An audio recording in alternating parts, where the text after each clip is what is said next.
Hey guys, to help run the forums, host the website, and travel, we've introduced a universal service fee for in-depth coverage, including this video. The goal is to be transparent and unbiased. This is not an endorsement. It's a privilege to serve you. Let's get into it. Hey guys, what's going on? So I am here checking out the M2S all-terrain M600 FS. So what all of that means, I'm checking out an electric bike from a company called M2S, and that stands for Mountains to Sea. So I thought I'd come here to the Jordan River. It's a very beautiful, serene kind of scenery. You got the river coming down here, all the different biomes of life all meeting together here. Anyways, I'm checking out the Mountains to Sea. It's the name of the bike company. The name of the bike is the all-terrain M600 FS. So M600 stands for the motor system, which is the Bafang M600, and FS stands for full suspension. So as you can imagine, we are checking out a kind of an all-terrain vehicle that is packed with an M600 from Bafang, and it's an electric mountain bike meant for all sorts of different stuff. So let's go ahead, jump into the details, and then get on the road. Okay, so M2S makes a lot of different electric bikes, a lot of fat tire bikes, a lot of off-road bikes. They even have some city bikes sprinkled here or there, but this one is actually one of their more premium bikes, and it's equipped with a lot of really nice stuff. And let's go ahead and start in the back of it this time.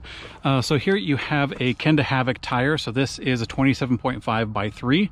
That's kind of like a medium sort of size as far as width is concerned, that is becoming very popular. So a lot of times people had a tire that was about, 2.5 or so as far as width, and then they made the big jump to a fat tire bike, like a 4-inch wide or possibly more. This is a 3-inch wide tire, which is in the range of what they call plus size. So this is kind of like a happy medium that they're sort of finding between something that's too big and too small. In terrain like this, it's an absolute dream. You can get a lot of tension in places, and when you lower out some of the air pressure, it's pretty darn smooth, and it's very comfortable, in all honesty. I have the air shock set for something pretty comfortable as well. It's fairly loose, and if we let some air out of the tires, we'll get a lot of that too. So anyways, the tires are pretty good for catching a lot of grip. If you use them on the road, you're probably going to wear out the knobs a little bit. I mean, they're fine as far as grip and everything, but they are more tailored for something off-road, such as where we are right now on them. These are 13 gauge spokes, both in the front and in the rear, which, by the way, the tires are the same front and rear. This back here is a 180 millimeter disc rotor from Tektro. So these are Tektro hydraulic disc brakes, Tektro Auriga to be precise. They're pretty good. I mean, these are both 180 front and rear, so they have some nice bite to them, some good stopping power. Okay, continuing on with some of the mechanical components, you have an 11 to 34 tooth range in the back here. It is actually a 9-speed, so you have a pretty good range of gears to select from. So you could totally use this on the road or off the road. I was actually going on the road to get to the trail here, and this guy goes up to about 28 miles an hour or so before the speed starts to die down electrically, and you can still keep tension on the gearing, and that's pretty cool. Some electric bikes, they say they got a top speed of 28 or a million or something, but they don't have the tension to get the torque sensor to actually get to that point, so it's kind of a misnomer in that case. However, with this bike, you can still keep tension on it, and it feels quite natural. So this is using the Shimano Alivio derailleur in the back here, and that's coming all the way up to the thumb shifter up in the front. So it's kind of like a thumb shifter, or sometimes what's called a trigger shifter. You pull in on that one, or you press in on there. So right now we got it in the lowest cog right there. But yeah, it's a pretty nice set. It shifts really quickly. So not to get too far sidetracked going up to the front of the bike, the chain, of course, comes across here, and that goes into the 40-tooth chain ring up in the front. So this is a chain ring that goes right into the motor, so it does have its own interface as well. And these cranks are actually specific. So this one actually on the right-hand side isn't all that great. It's a 170 millimeter aluminum crank. No surprises there. On the other side, it's also a 170 millimeter crank, but it actually contours around the motor. So it's a specific crank that is meant to clear the excess from the motor coming out from the side. So if you had a straight crank on there, if you wanted to get like a different color or something like that, or a length, it might come into contact. So be aware of that. And that, of course, is an ISIS spline, so you'll have to get a set of cranks to fit that as well. A square taper would not really do the trick in that case. With the mechanical system, we'll get the seat out of the way real quick. So this is a pretty cool seat. It's got some gel into it, and it's called a look-in seat from Cell Royale. And it has kind of like an active profile to it. The seat post itself is rigid. So yeah, it's not my favorite seat post. You could get a suspension seat post if you want to soften it up a little bit. Let's go ahead and pull this out. So this is a, let's see where to go. This is a 31.6 for the diameter of the seat post tube. And it's actually kind of long. It's about, what is that, like 600 millimeters long. You do have a rear suspension. This is from D&M, so it's a D&M shock for the rear. And I actually measured this. This is actually a 35 millimeter travel, and it's pretty good. You know, it has a lot of cushion to it. I was kind of mentioning that earlier in combination with the tires as well as the front suspension. It's quite a bit of comfort that you get there, and also quite a lot of control because the wheel can articulate and you can keep some traction on the road to maintain your balance. You have a fairly wide set of handlebars with a small little rise there, about 30 millimeters coming up, and some flat grips with locking rings on it. So it's not the most comfortable, but it's certainly quite easy to get a hold of in the sense that, like, you grab it and you go. You know, when you're doing something a little more adventurous, you might not want something that's kind of has some frills on it because you want, you know, kind of like feel the adventure, so to speak. But they're fairly wide. You got lots of space in the handlebars here if you wanted to mount some kind of extra accessories, but be aware that when you're off-road, it's going to bounce around quite a bit. So you got a bell that it comes with if you want to travel around on some of the roads.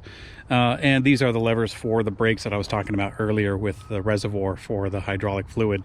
So this is actually an, I guess it's ion. Actually, I've seen this typed, but I've never spoken it aloud. So AION, Suntour Ion. Sometimes it's called Oron. They're very similar from the Suntour Oron or the Suntour Ion, which we have here.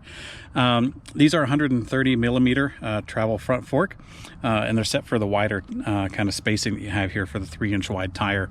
In the front here, you actually have a really cool through axle system. So this is a Suntour exclusive called the Q-Lock. So there's a quick release on the opposite side. We'll just open that up.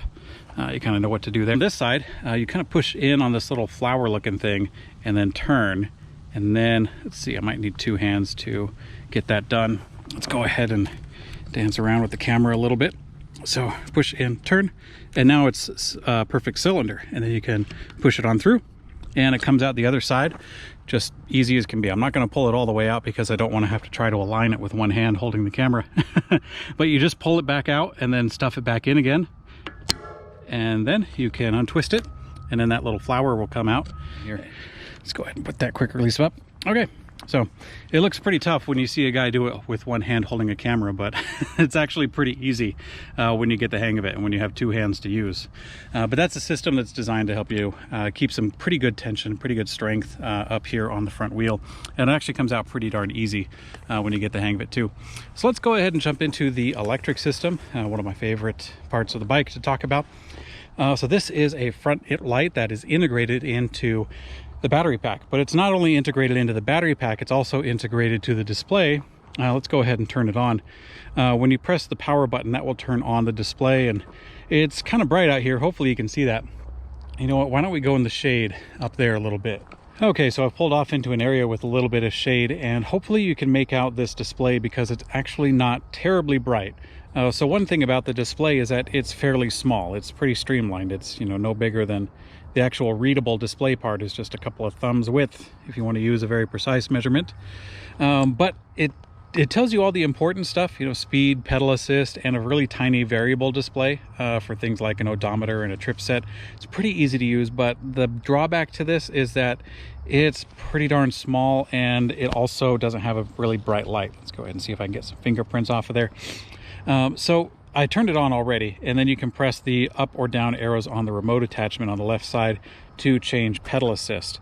But it's pretty darn dim. I'll put it that way.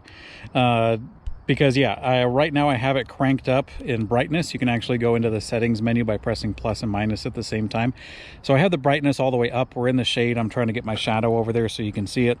And it's not terribly bright. There is a way to kind of change that if you turn on the headlight, but it actually makes it even more dim.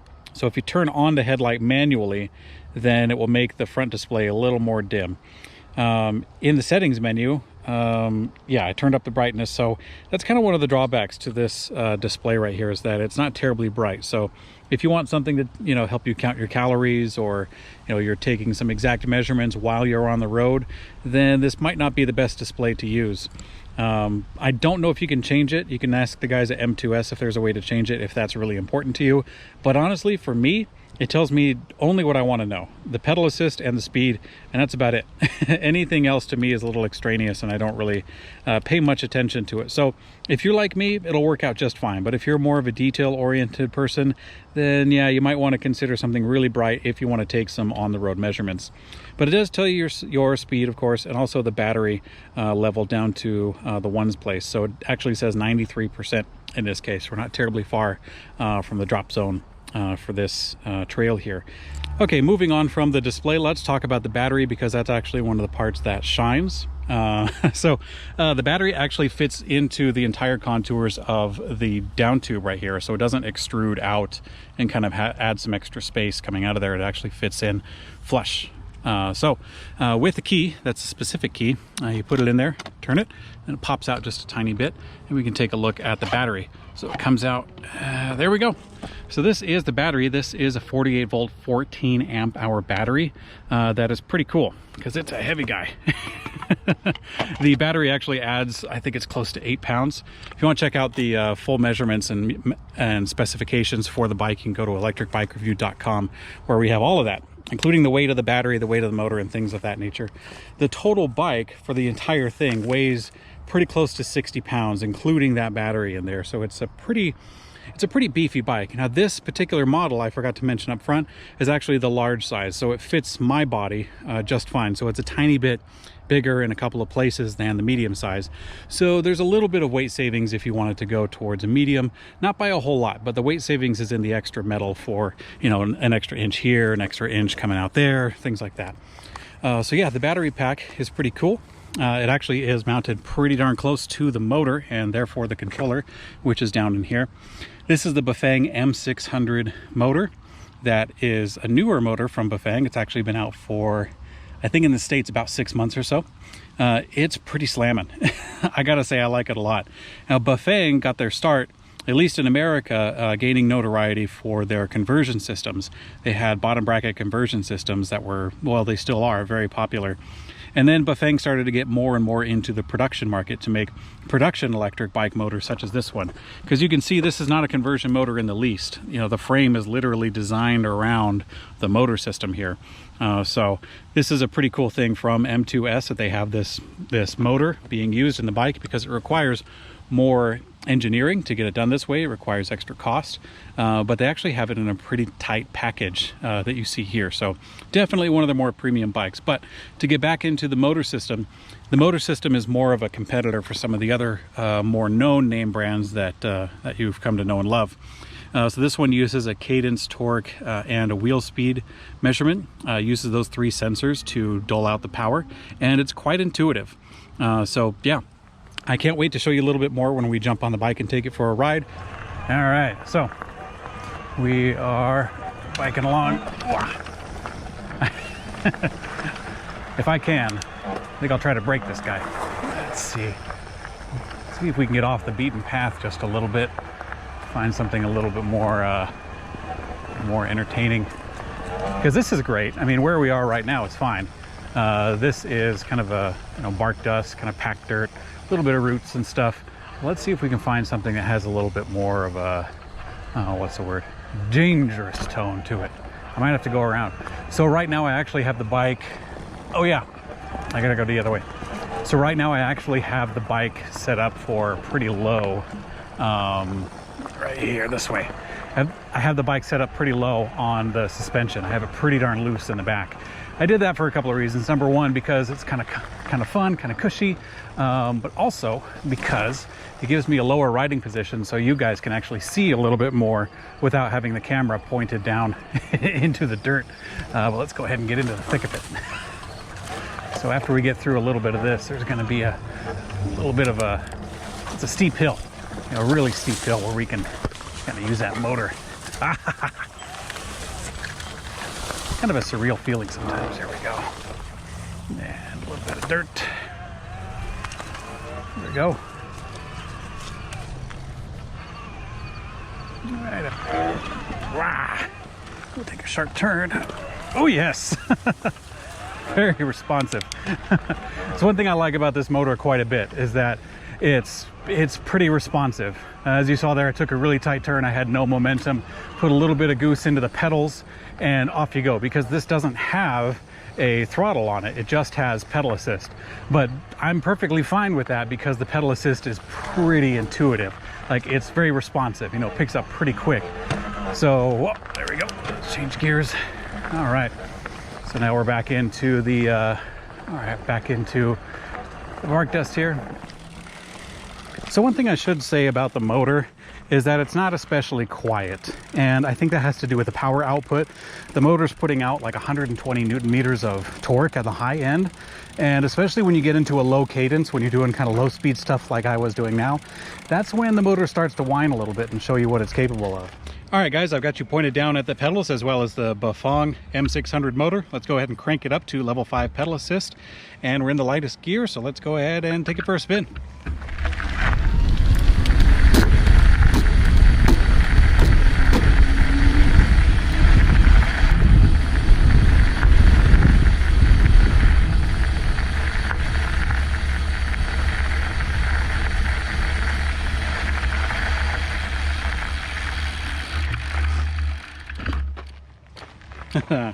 Okay, that's fun stuff. It's pretty darn responsive. I don't want to get going too fast. This is a road that I wouldn't be terribly comfortable going about 25 miles an hour on, so I had to hit the brakes at some point. All right, it's been a lot of fun checking out the M2S all-terrain M600 FS. It's been a really fun time here on the Jordan River. I've had a chance to kind of show you what it does best, kind of riding around in some of the trails, something even a little more technical, a little bit challenging. I think a bike like this is a great way to get an introduction into that, or even just a blast through it. So great stuff. Anyways, if you want to check out the full review for this bike with the written review, the measurements, the specifications, go to ElectricBikeReview.com. And while you're there, you can compare this with other M2S bikes that we're going to review, as well as a bunch of other bikes from out there in the wide open. So thanks for watching, guys. Ride safe.